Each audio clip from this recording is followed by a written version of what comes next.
Hi, I'm Kalpana Rao, a lifelong resident of Bangalore. And one of my most enduring memories of Bangalore is the completely insatiable appetite for the written word. I remember even as kids, my parents would subscribe to the newspaper, and our neighbors used to get the Deccan Herald. And it was never enough to read one newspaper, but most people couldn't afford to. So we would be sent across at least once a day to go to the neighbor's place and pick up, exchange newspapers.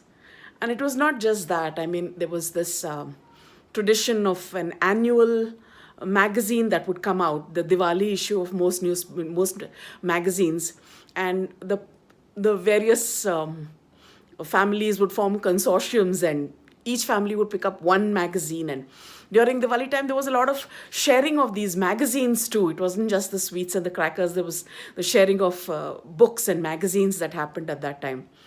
I remember my brother would mysteriously disappear and come back with fat wads of comics.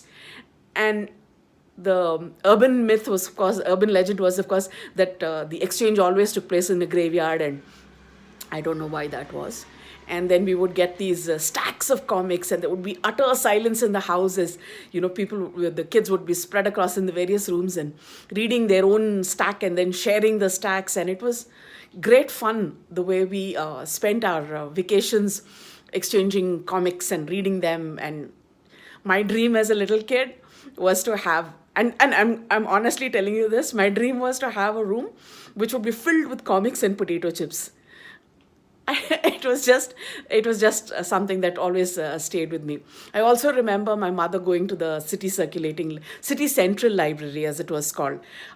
We were in Baldwin's, and my mom would come to school, drop off lunch, go walking to the city central library, which was on Double Road.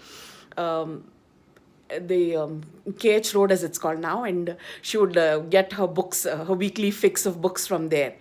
And later, the library moved to Jogpalyam, closer to our home in Indiranagar, and then there was finally a library in Indiranagar itself.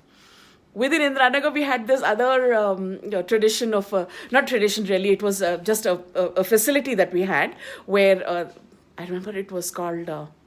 Merry Circulating Library, where this gentleman would come home on a cycle and with magazines, and you had to pay him a monthly subscription of about 10 rupees, and you could take I think one magazine or two magazines from him, and he would come back like again a few days later, and within that time you would finish reading your own magazines and your neighbors magazines, and just maximize the potential of that 10 rupees, which went a long way in getting you to read all the latest magazines.